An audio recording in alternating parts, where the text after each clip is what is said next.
What's up, everybody? I'm Andy, and that lady next to me, that is Pebster. That's Ash, the community manager from Howell Group, and that's not your only. You're the community lead. Yeah, What's the other community and title? marketing lead for Community and IGB. marketing Howell. lead. Wow, that's awesome. So Many hats. we've got our leadership conference, right? Do you want to talk about that? Yeah, so today is our first ever deep dive, our indie game business deep dive. Today we're going to have a special focus on leadership and communication.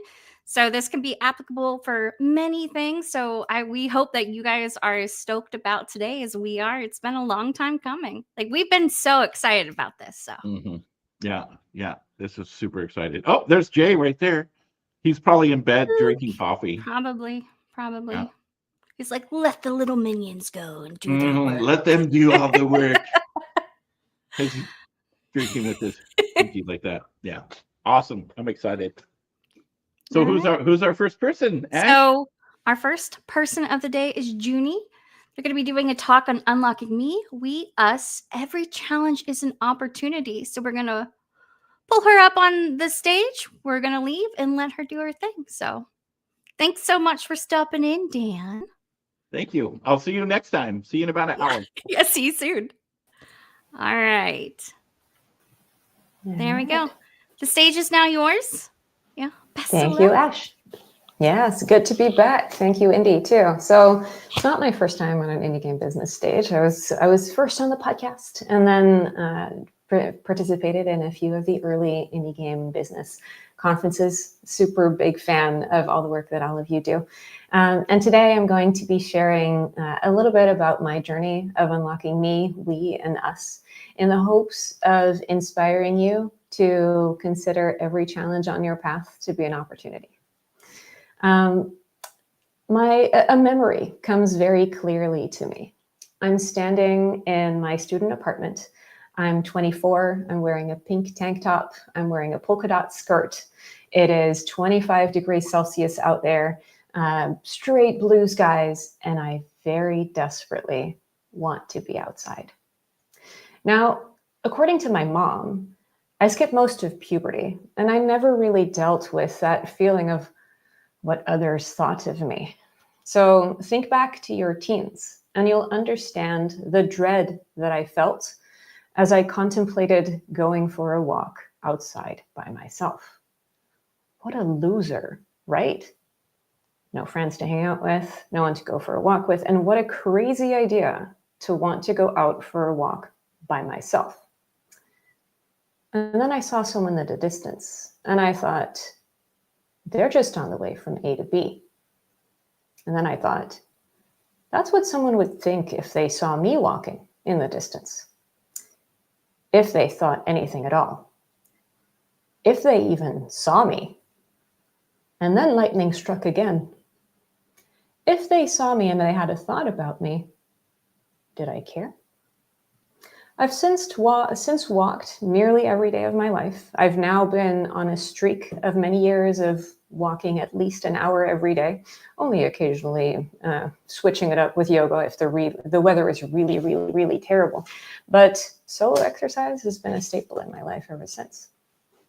So, as mentioned, I hope to inspire you to think, to believe that every challenge that you encounter is an opportunity for you to learn, to grow, and to develop, to unlock and impact yourself, your team and your work, and the world at large. I'll share how I recognize challenge in myself, how I acknowledge that challenge, spot the opportunity that is out there, and then question that opportunity, challenge that opportunity. Is that opportunity meaningful for me to pursue? In all my imperfection, there are many more meaningful opportunities for me to pursue than I can manage to tackle in my lifetime. So I'll also be sharing a little bit about my approach to optimizing the opportunities that I pursue for meaningful impact. This involves regularly evaluating and reevaluating my values and my purpose, to setting priorities and change goals, and then picking the right change strategy to be able to make that change in myself, and inevitably iterating when the first attempt doesn't always work out perfectly. I'll be doing that while sharing tangible examples of the ways that I've encountered different challenges and unlocked myself along the way, me, my teams, and my journey of unlocking others on that path. I do want to do a quick call out for Juney Remedi's excellent book, Good Power. Juney Remedi was the former chairwoman and CEO of IBM. Her book, Good Power, provided the narrative structure for today's talk with regards to me, we, and us. So a little bit about me. I'm, as mentioned, Juney. I'm an engineer by degree, producer by trade, and an organizational nut by nature. I'm currently the operations director for the External Development Intelligence team at Electronic Arts. And we support all EA teams with all of their external development engagements, where my role in particular is focused on streamlining process and figuring out the long-term future of external development and optimizing those relationships with all third-party companies. Alongside that, I am the founder and director of the game production community Discord server, a community of over 6,500 professionals in production, project management, and leadership disciplines who are all engaged on a journey of lifelong learning with a growth mindset.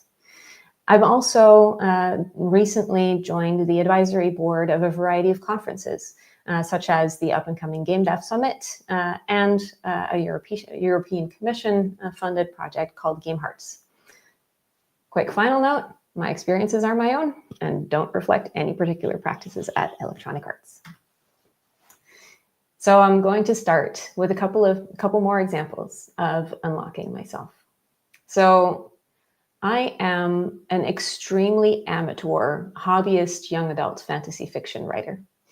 And one of the many reasons that I'm extremely amateur is that I spent many of my teenage years with writer's block, self-induced by the absolute conviction that everything that I would ever write was inevitably going to be terrible. No one would want to read what I wrote. They certainly wouldn't enjoy it. So I deliberately ended up never really writing very much of anything, even though I thoroughly enjoyed doing so. Years later, it dawned on me that no one would ever have to read what I wrote except me. And I came from a background of role-playing in writing together with others, so there was always this assumption in my head that someone would be disappointed by what I wrote, but I could still write without having to let anyone read it. And looking back on some of these short stories that I'd written, they weren't that bad. So if I could live with the quality of the outcome of what I'd written, then perhaps I could simply enjoy the writing journey. Taking it a step further, I took a stab at improving a piece and discovered that I could actually find enjoyment in that process of failing, learning, and improving. So much like my example for going out for a walk, I was unlocking my choice of behavior and actions. For another example, early in my career, a conference asked me to speak in front of an audience that had at least 5 years of experience on me. So my inner imposter yelled at me to say no, because what could I possibly have to teach this audience? But I had a thought. I was part of a young and up-and-coming startup, and I was surrounded by early career professionals, and we really didn't have that much senior staff. So we were running into countless challenges. And I thought that if I could just get over my pride, this was a perfect opportunity to share some of the biggest hurdles that I'd run into with an expert audience and ask their thoughts. How would they have tackled these challenges that I was running into? So I had a little bit of an anxious shock to deal with there. I was originally scheduled to be in the graveyard slot the night after the party, parallel parked next to 2 other talks in a room that could sit maybe 20 to 40 people. And I was told to maybe expect 10 to 15 people. So naturally, the day before the conference, I get a call that they had relocated my talk to be on the main stage after the keynote speaker on the first day of the conference. Needless to say, it wasn't flawless. I wouldn't have given myself more than a passing grade. My delivery wasn't perfect. The crowd was deathly quiet. It took a lot of tugging to get any sort of response out of the crowd. But we got through it. After my talk, there was a 15-minute break. So to shake off those nerves, I went over to the coffee and tea stand, grabbed myself some tea, and to my surprise, I was promptly surrounded by 8 or 9 individuals, different disciplines, different seniority levels, different companies, different company sizes. And one by one, they said, I felt so sorry for you up on that stage because I didn't have solutions for you. There were challenges that I also run into, but we also didn't know how to tackle it. But thank you. I want to say thank you for getting up on that stage and sharing, because it made me feel seen. It made me feel heard. It made me feel a little bit less alone. And that made me realize that I could share my mistakes and my failures and still have a meaningful impact. Slowly, I was starting to unlock me for me. It made me a more contented, satisfied creature. So at a high level, I was starting to recognize a pattern. Intimidation, procrastination, anxiety are my signs, but insert your personal poison here. At the start, learn to recognize when you feel challenged. You can either do that through self-reflection exercises, by peer feedback, or by working with a coach. Then once you've acknowledged the challenge, question it. Is there an opportunity there? Challenge what that opportunity is. You can do that alone, with peers, or even with loved ones. If you then decide that that opportunity is meaningful, pursue it. There are many ways to do so, such as daily deliberate practice, adopting a change strategy, such as the Immunity to Change framework by Dr. Lisa Leahy. You can work with a coach, or you can tackle it in group settings if it's something that more people are going through. But more on that later. So I'll move on to unlocking we, my teams and my direct reports. So I mentioned that startup, right? As our startup grew, so did the amount of projects that we were taking on. And not having very many experienced staff on board resulted in my spending well over a year feeling like a failure because I could no longer fit all of these projects into my 40, 50-hour work week. After acknowledging that we needed help, we over time built out a production pipeline and a team of 8 to juggle all of these projects that were increasing in scale, complexity, size, and number. But I was still mostly dictating the way of working. Dutch culture is known for being very direct and egalitarian, so while I always subconsciously try to stimulate being asked questions and being challenged, that didn't always succeed. I was still very, very young and I'm still naive, but not as naive as I was back then. But there was one particular moment that stood out, and that is when one of my interns came to my desk. I had, and the publishing producers among you will definitely feel this, but some of you devs out there too, I had prepared a sanity checklist, a smoke test list to run builds through before entering them in platform holder submission, just to tick off all the boxes that could get us kicked out of certification early on in the process. And this intern had spent about an hour going through a checklist for a build before running into a critical error that resulted in the build having to be sent back to the devs. And that intern then asked me, this check regularly causes failures, and it can be performed right after installing a build within the first 30 seconds. Why is it halfway down the list? I hadn't been using that checklist more than, say, once a month for years. And whenever I did, I would intuitively gravitate towards the checks that could be done early and would often result in failure. But I'd never acknowledged to myself that that is something that wouldn't come natural to a junior or to an intern.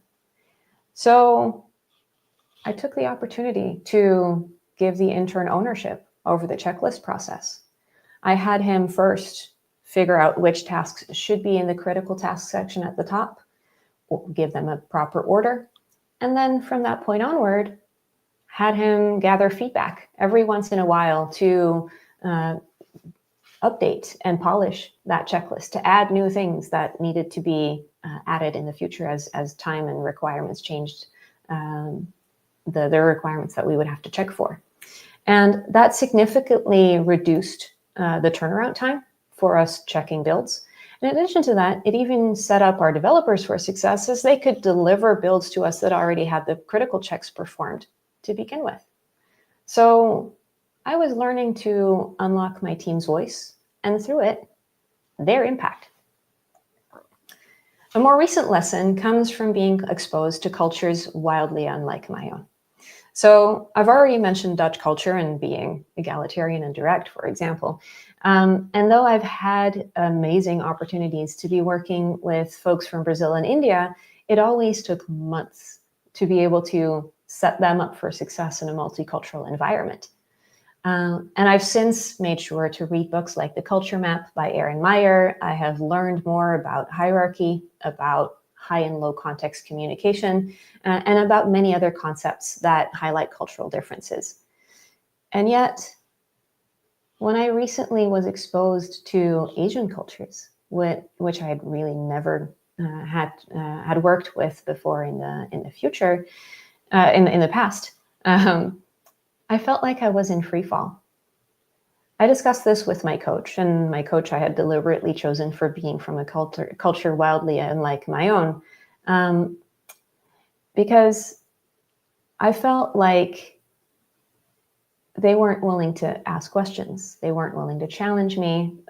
They were not expressing emotion, especially in the very first few conversations, and they would steer to avoid group disagreement at all cost.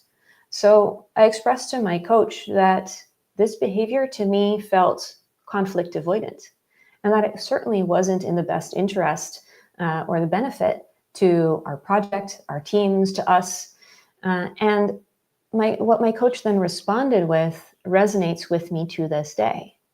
He said, in my culture, that behavior isn't conflict avoidant. That behavior is in pursuit of collective collaborative harmony. And with that, my worldview shifted. Cup half empty, cup half full. The pursuit of harmony. I could work with that. And it led me to think, what other ways are there for me to stay true to my core values while at the same time setting other individuals and teams up for success? How can I unlock and accelerate their personal impact journey? I am starting to learn to unlock we. I can find ways to stay true to my values while enabling others' unique voices and their impact journeys. So I'm going to keep this brief because this is a massive topic to tackle, and I'll very happily dive into this later in more detail with anyone wanting to follow up. But I'd also like to share a little bit about how I figure out which opportunities I consider to be worth pursuing and how I go about achieving change. So every year, I go through a reflection exercise. What were my highlights? What were the opportunities that I've had? What were the challenges that I faced? And what is it that I've been learning over the past year? What are the potential improvements that I've been able to signal? And I look forward to the upcoming year. What am I looking forward to? What are the obstacles that I can already foresee on my path? And is there anything I can do to prepare for those? Part of that exercise is to reevaluate my values. Do these values still represent who I am? And have I made conscious choices about who I'm not, which is possibly more important?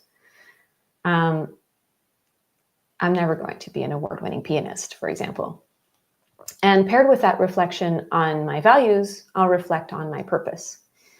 Teenage me is surprised to hear this whenever I mention it, but my purpose is to at least the purpose that I've singled out for now, because this is something that, as mentioned, will evolve over the course of time, is that the meaningful impact that I feel rewarded trying to achieve is to deliberately pursue challenges that are outside of my comfort zone, and then learn as I inevitably fail on the process of learning and growing and becoming a better human.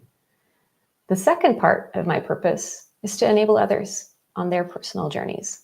So I have, and I've hinted at this before, like everyone, I have many more imperfections than I will ever be able to even discover in a lifetime, let alone tackle, which means I need a prioritization strategy. I need to figure out which ones I focus on. And that helps me align the opportunities that I single out with my values and my purpose. And then once I've prioritized something that I'd like to change, I set change goals. So I find that achieving change is possible in very many ways, but frankly, the New Year's resolution approach to change doesn't seem to be very effective. And I find that's not surprising either, because achieving change often requires acknowledging very uncomfortable truths about our beliefs, our actions, our behaviors, our perspectives that are at the core of our identity, while being perpendicular to the change that we're trying to achieve. So I refer back to Dr. Lisa Leahy's immunity to change framework, but sometimes daily deliberate practice is all that it takes. In other cases, going at it alone just won't quite work. And in those cases, I'd recommend either working with a coach or, as mentioned, tackle it in a group setting, maybe with peers, with colleagues that you know might be dealing with the same issues. We're not unicorns. We're each of us special snowflakes, but all of us in our own way have a lot of the same challenges that we're regularly tackling. So choose a change strategy, and from that point onward, it's really just, at least in my experience, really just as simple as doing. What I found makes doing a little bit less intimidating and scary is to acknowledge that it doesn't have to be perfect on the first try, or the second, or the fifth, and certainly not tomorrow. So I'm going to be making mistakes. I'm going to discover that my change strategy doesn't provide full coverage, and that's okay. Reflect, adjust course, iterate. Baby steps towards change is better than standing still. So moving on to unlocking us. I have been volunteering for charities since I was 7. It's always been an integral part of my life. And since the age of 9, I've been organizing events both in and outside of games, sports clubs, community homes, you name it. And as those events grew over time, I also started building communities to go right along with that. It all started with organizing scavenger hunts for my Neopets Guild at the age of 11, where I had 15 Mao. Look at those numbers, right? So both in person and online, I'm always organizing something, trying to bring together people to form connections, to have fun, but also to exchange knowledge and experiences. And for a very long time, I thought that everyone did that. So rewind back to that startup.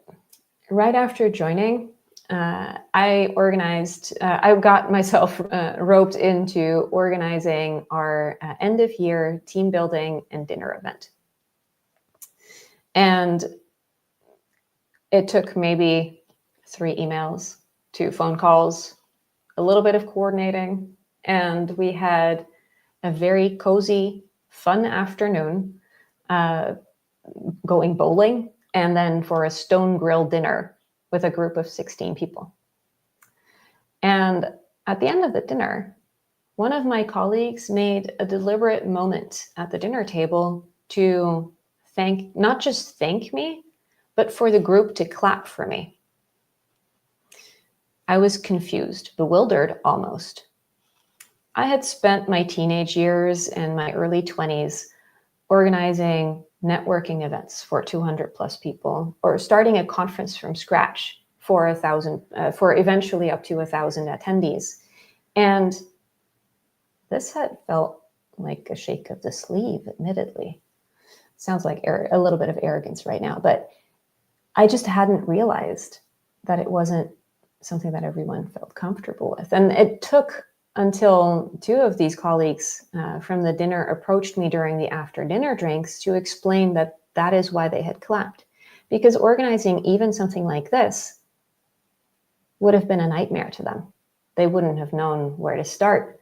They were constantly in fear that they'd be forgetting something, that they hadn't provided proper instructions, that someone would have allergies, that someone wouldn't have a good time, that for some reason something might go wrong. And I'd never seen it that way. I was starting to discover that even though this skill set and these experiences are very far from unique, it's not for everyone. And everyone has their own unique combination of what they lean towards most naturally. So with my particular skill set and experiences, I have an opportunity to help others. Part of that is that alongside my career, I founded a Discord community for game industry professionals in production, project management, and leadership disciplines. So this was now, we've existed for 4.5 years, right? So that started around COVID. And as our fully virtual asynchronous community grew in this time of isolation, everyone in the community, that maybe 100, 200 people at the time, started to express a desire to connect, to knowledge and experience share, to exchange just anything that was going on in their lives in this very tough period of struggle for everyone. So by now, it probably won't surprise you to hear that I started organizing events, this case, fully virtual. So we did casual networking hours, we did discussion sessions, and at some points we started to do larger dedicated events like talks and panels, much like these events here today. We had topics like accessibility, diversity, agile and scrum, productivity hacks, networking, you name it. And in turn, our community grew further. This time, I was fortunately a little bit quicker to realize that I wouldn't be able to do it all on my own. So, especially alongside a full-time job. So I created the framework for the community by the community. With a dedicated volunteer team of 10 and hundreds of supporters that help us with brainstorming, organizing, hosting, recording, editing, proof listening, you name it. We have a mission, goals, and we engage in KPI-driven decision-making to navigate this community of over 6,500 professionals from all over the world, and we have over 5 events every month. And fortunately, I only really have to host or organize maybe 1 or 2 of all of those events. But the most important, meaningful part to me is the results of our diversity goals and KPIs. I believe diversity isn't just the right thing to do, but also it makes a lot of business sense if we want to engage and enable a global audience with all sorts of backgrounds. So to that purpose, we have geographical time zone targets. So we make sure that we have events for all different time zones. And in addition to that, we have a target for the amount of underrepresented individuals that contribute to the organization and hosting and et cetera for all of our events. However, what we found is that without selecting for diversity, our gender balance already knocks industry standards out of the water. And by now, we have usually on average about 90% of folks that contribute to our events and on our moderator team identifying as being part of at least one underrepresented group. And that humbles me to my core. Our stage is sizable and populated by our marvelously diverse community. We're learning to set our community up for continued diverse success at scale. That's pretty impressive. Kudos to the community for that. So similarly, I am humbled to have been asked to be on the advisory board for a variety of conferences over the last couple of years, and most recently for the up-and-coming Game Dev Summit in the Philippines. So over the past 2 years, this group of developers from Southeast Asia has been banding together to enable and elevate their local Southeast Asian community. This particular conference is in the Philippines, but it really draws in folks from all over Southeast Asia. Now, I don't pretend to understand every market, very far from, and I certainly don't know how to organize an event in Southeast Asia, but I have learned a thing or two about building bridges between an audience and narrators that have a meaningful message to deliver to that audience. So through a framework of really thinking about what is the state of the market, what kind of studios are there, what size are they, what point in their development pipelines are they, how many titles have they released, what is the kind of funding that they need. I've started to really partner with the folks that organize this market, that understand this market and want to organize events for it, to figure out what are the topics that would be of most value to this audience right now this year, and then figure out event formatting and speakers that can have the biggest impact. So it's been marvelous to be able to have those kinds of connections with conferences from all over the world, where what I'm providing is just best practices, tips and tricks, but also very tailored guidance on how can you make those connections between your current audience and the kinds of speakers that you want to invite. Of course, they have full access to my network, and I've made a point of very deliberately evaluating folks that I meet for the unique stories that they might have to be able to share with the world. Because often our inner imposter says that we don't, even though we do. Another recent initiative that I'm supporting is the Games Leadership Network, founded and run by industry leader and my friend, Melissa Phillips. So this nonprofit has a mission, and I'm going to read this out just to make sure that don't get it wrong, is to empower current and future diverse leaders to lead at high standards of excellence through awareness, best practice, and a vibrant community.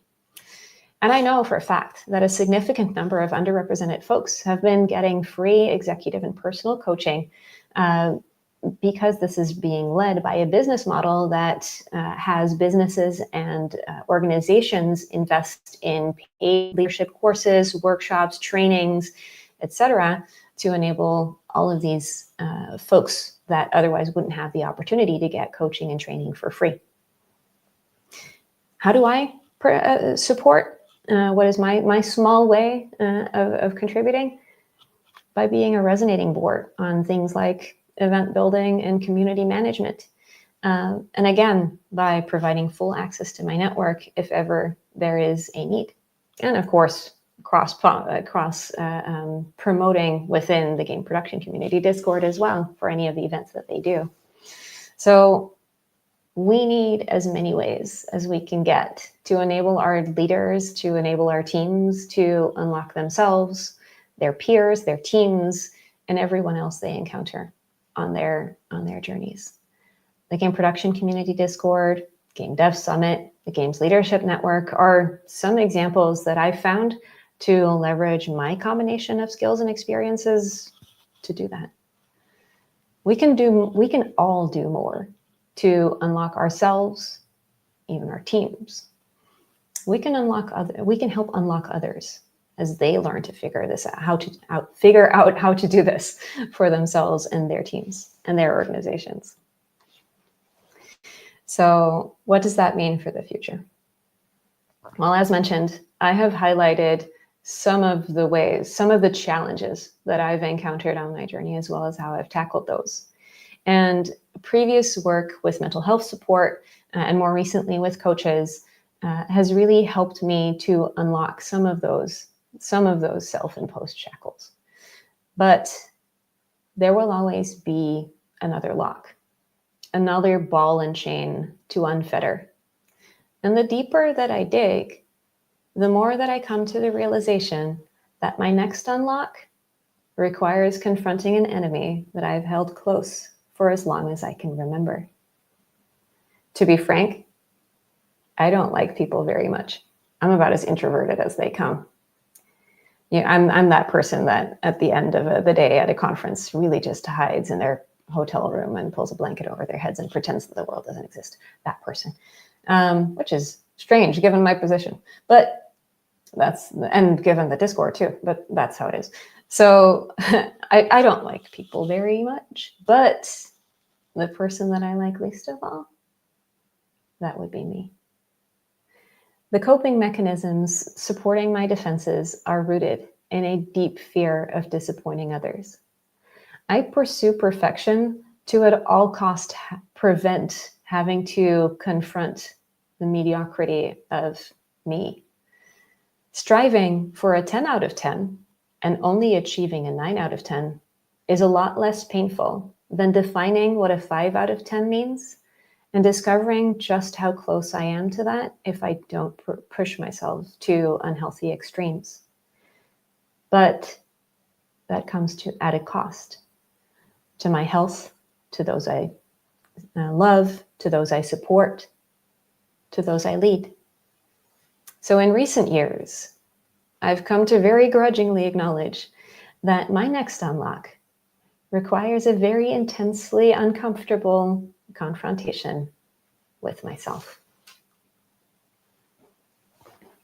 So that discomfort, that intimidation felt when confronted with a challenge, I hope that, if anything, what I've shared with you will help you feel encouraged to consider those challenges to be an opportunity to learn, to grow, and to develop.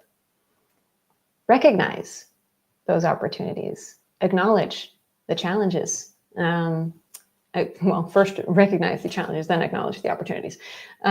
Question the opportunities. Are they worth pursuing? Then from among those opportunities that are meaningful, that are worthwhile to pursue, optimize for meaningful impact. For example, by regularly evaluating your values and your purpose, setting priorities and change goals, and then adopting a change strategy that is worth giving a shot for that particular change. And then iterate and reflect and adjust course and try it all over again if it inevitably doesn't work out perfectly on the first try. There is and will never be a constant one-size-fits-all model for life. And we cannot possibly dream to know everything and to have every skill and specialty. And additionally, if there's anything that we should acknowledge about the future, it's that nothing is certain, as our world, our industry, our teams, and we are ever changing. In that environment, the pursuit of lifelong learning with a growth mindset is turning out to be a baseline requirement for resilience. And unfortunately, the deliberate pursuit of change and challenge, an additional requirement for anti-fragility. So that is why I believe that finding opportunities and challenges to unlock you, we, and us is and will be key to a healthy, sustainable life with meaningful impact. With that, thank you. Here are the different resources that I called out. So you've got Juney Rometty's book, Good Power. You've got Dr. Lisa Leahy and Robert Keegan's Immunity to Change. And you've got Erin Meyer's The Culture Map. All big, big recommendations. And now, happy to open up to questions. Thank you so very much, Juney. Does anybody have any questions? Or would you like Juney to cover something just a little bit deeper? We have about 20 minutes left before our next speaker is up. But I want to, you had mentioned about the Neopets Guild. I Mhm. also read Neopets Guilds back in the day. That's how I learned how to do like basic HTML, was from running guilds and Yeah. have to changing the pet pages for stuff. That was like Yeah, a I know the feeling. trip down memory lane. Yeah, for me, it was at the age of 11. I was literally just poking around in these communities, and I was like, well, there's this like very, very, how do I even describe it? You know what the web looked like right back then, right? And there were Oh, yeah. tools to be able to create a crossword puzzle or to be able to create word seekers. They looked absolute shit, but I was putting together a combination of those kinds of puzzles. I was doing trivia. I was asking folks to draw something or take a picture of something. And then that would, what we essentially now call live ops production for seasonal events. I was just hosting events like that, even at the age of 11, every 3 months or every 6 months. And I was always drawn to that. And Neopets and later World of Warcraft and MapleStory were all avenues where I even little Juney in her free time couldn't seem to stop doing that. Neopets lives on in all of us. All right, we actually do have a question. Pop this up for you. Do you think travel and visiting different parts of the world would be important for this lifelong journey of continuous learning? What do you think? Hi, Janelle. Janelle is one of my Discord moderators and really been a pillar for our community for years by now. And I've had the fortune during all of my travels to meet him in person. I'll be seeing him again in February in the Philippines. I know that not everyone has the budget, the opportunity. And I know that I'm speaking from a very, very privileged position in that I have that opportunity. I've had that opportunity for a long time. So I would definitely say that if you have that opportunity, absolutely travel. Do that in a way that is comfortable to you. Well, I know that Janelle is from the Philippines, where you can't actually take a train to get to another country because it's in an archipelago. But if you have that opportunity, you can find a way of travel that's comfortable to you, be it by train, plane, car, boat. I don't know, carrier pigeon, if you can find one that's large enough. To especially go experience other cultures on their home turf in person, because you're going to learn things that you had never possibly dreamed of. You're going to understand where folks are coming from. You're going to discover that, oh, the interpretation of booking a 10 a.m. meeting is different everywhere in the world.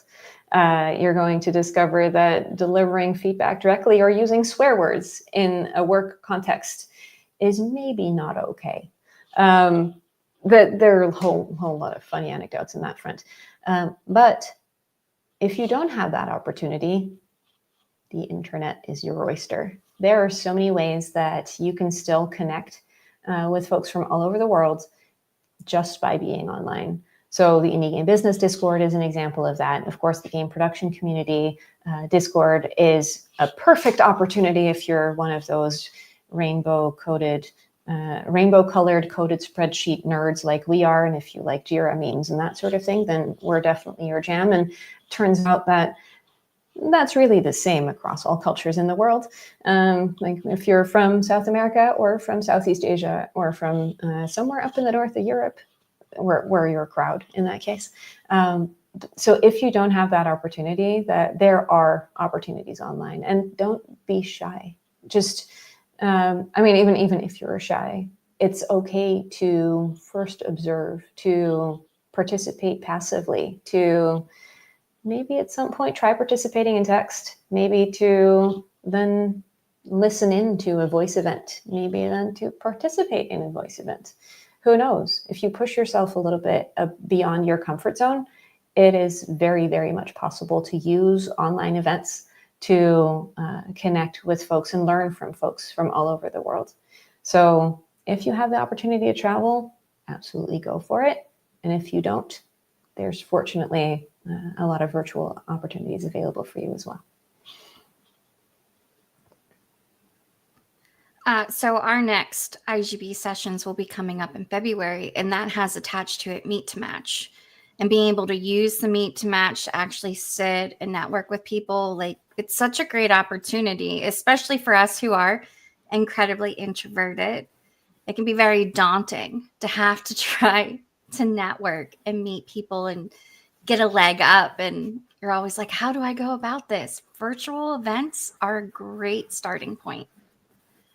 Yeah, absolutely agree. And then when it comes to Meet to Match specifically, can't recommend it enough. I've known Fedor and the guys for a long time. There's the opportunity to tailor your description and to tailor the invites that you send to people to really set expectations. You don't always have to reach out to someone because you have a financial or business transaction in mind.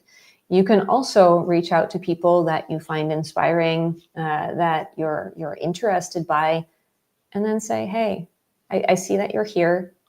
I've admired you from afar. I'd love to learn a little bit from you. It is surprisingly refreshing for folks on the business side that are spending a lot of this business time trying to sell or buy or both or stuff like that, to occasionally reach out from someone that's just genuinely interested in them.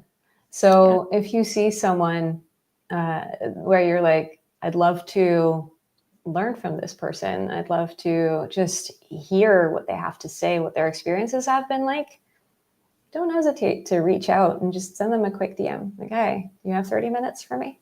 I'd love to ask you some questions. And if they don't have time right then and there, 9 times out of 10, they'll be honest with you and say, hey, I don't have the time, but let's try to squeeze something in like a week or two. So don't get discouraged. If somebody gives you like an instant, not right now, but in the future, give them a little bit of time and then just follow up with them again. Oh, everybody's super busy. All right, we have another question that came in on the YouTube.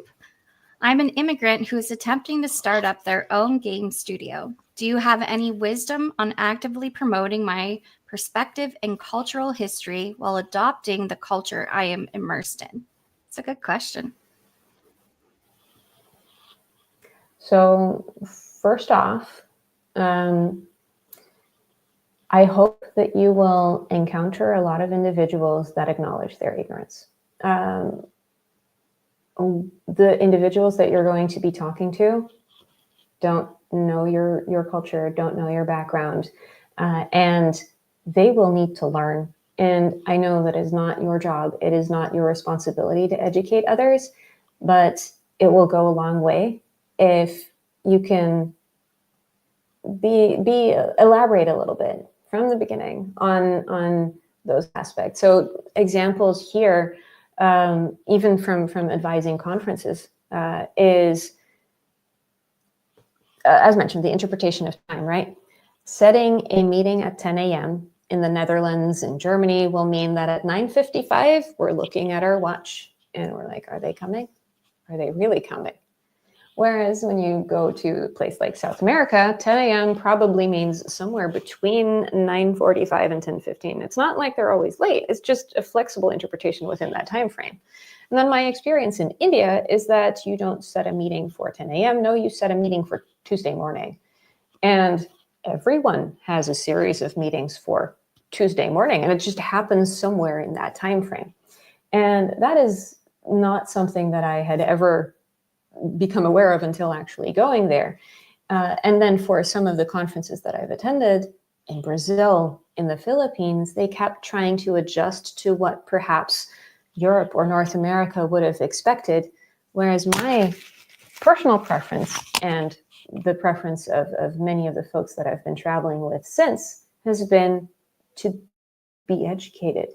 If we're making the deliberate effort to come out to meet you, if we're coming to your country to experience your cultural background, we want to learn from you. We want to be educated on everything that we don't know about. So don't be shy, I guess, about sharing, about, I mean, it doesn't all have to be about that, but this day and age, especially say the last couple of years, folks are keen to learn. They're interested in learning. They want to hear from you. So I'd say that's where it starts. And then, I mean, with like, if, for example, you're pitching an indie game either to a publisher or to a VC, weave it into your narrative. It doesn't have to be blatantly obvious in every single way, but give a little context, share a little bit about who you are, who your team is, where you're from, what your vision is, and what your region, your culture has to do with that. What is that part, that unique spark about that background that makes all of you a very unique combination of individuals? That's also going to help bring your project to the market as well. We have another question that came in on the YouTube. Do you think working on personal branding in the professional environment is a good way to apply what we have discussed? Yes. I think in this permanently online day and age, it is definitely very important to think about your presentation, about who you are, about how you come across. Again, it doesn't have to be perfect the first time. You don't have to have all the answers. It doesn't mean that you can't change over time, but it does mean that you're going to need to have a bit of awareness of how another individual or another company is going to perceive you. So giving thought to what is my cultural background? What are my biases? What is ingrained in me in the way that I come across elsewhere? That is going to have an impact on the people that I meet with.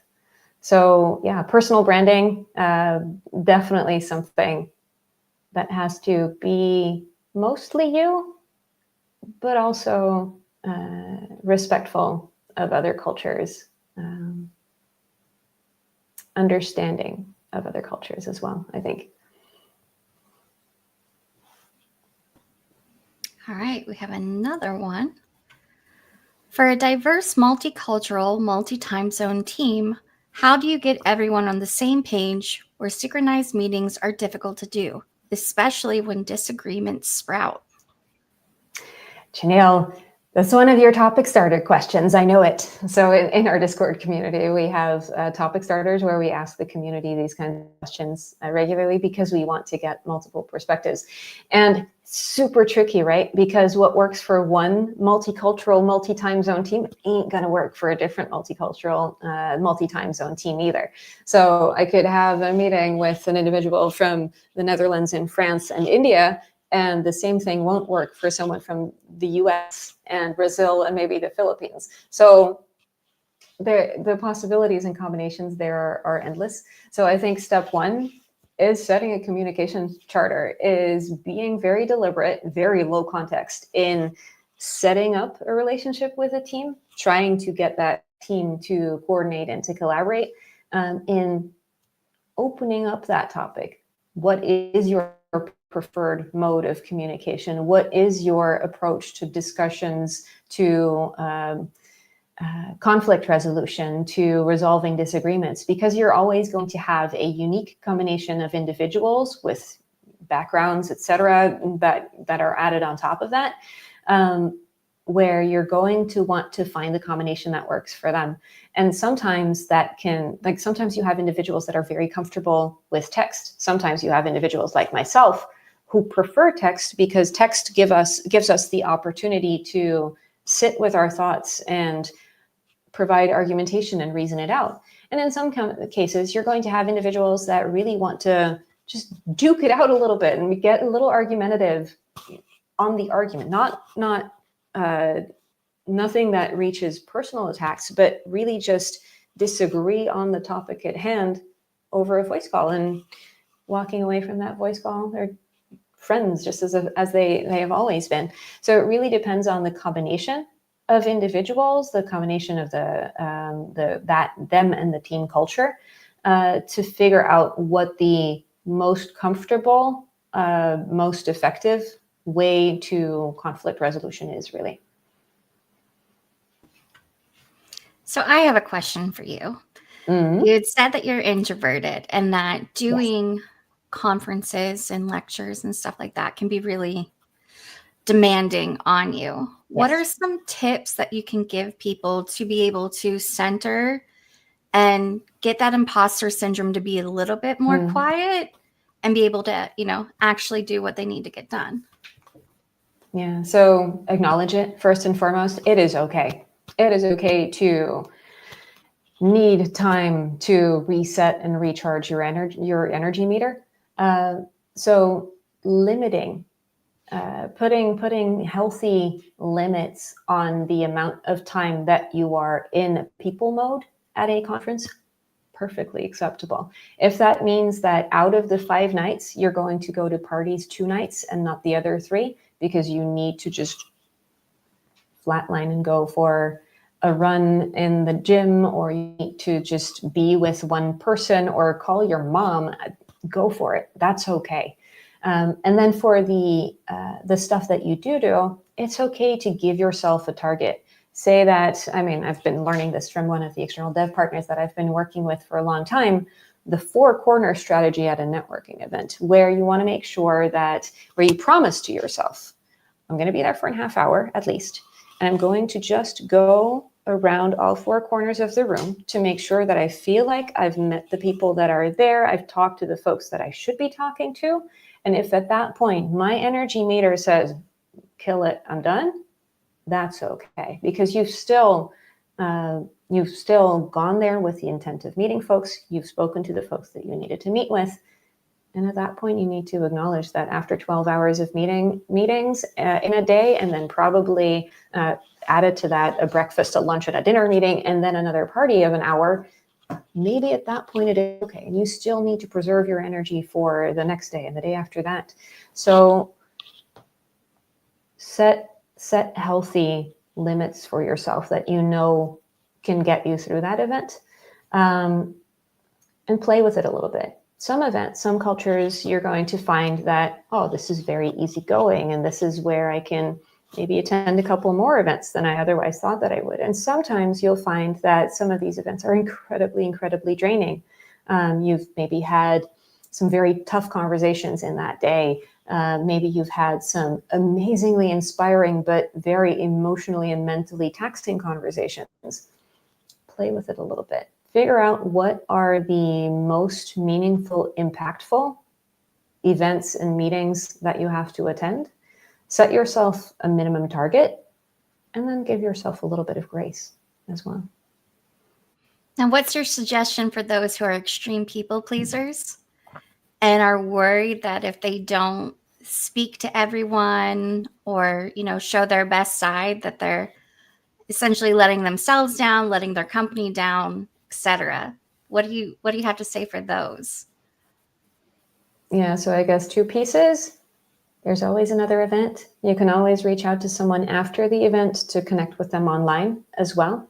And then the second part is, if you're not pleasing yourself, you can't please anyone else either. So if at some point your energy meter has run absolutely dry, you can talk to more people. But if you're a dry husk, you're not really going to be able to have a good time. They're not going to have a good time either. So preserve yourself. You need to pick your battles. You don't have to do all of them. I'll have to keep that in the back of my mind, because I am the extreme people pleaser where I want to make sure I'm covering all bases, and I push myself out of my comfort zone, and I use up all my energy pretty much instantly. And then I'm just dragging to finish. And then it takes me days to recover from it. So I figured I can't be the only one who's like that. All right. So we had somebody ask about, will we be able to come back and watch these? Yes. All of our IGB sessions, our deep dives, our podcasts, our YouTube pitch deck reviews, they all stay on our social media, on our YouTube forever. We don't gatekeep anything. We don't take anything down. You guys will have access to come back and watch Juney's presentation as many times as your little heart's desire. So if you have to go do something right now, you can come back, catch what you missed. You can rewatch it in a few days if you felt like you didn't quite grasp something. So fear not, everybody. They will always be here. So, all right, it is. And I think most of the speakers are also in the Discord, so you can hit us up in Any Game Business Discord as well. That too. All right, Juney, thank you so very much. We do really appreciate your time and all of your great insights for today. Next up, guys, we have Andy Coley, who's going to be doing his talk on leadership is a skill, not a position. So stay put. Dan's going to be back with him. Well, don't stay on this link, but stay on the YouTube. Dan's going to be back with him momentarily. The links are now on Eventbrite. We are so sorry about them not being there, but you can also find all the information in our Discord and across all of our social medias. But if YouTube is your destination today, everything will be on YouTube, Twitch, LinkedIn, and Facebook. So thank you so very much, Juney. Thank you so very much. We'll see you guys in a bit. Thank you all. Bye.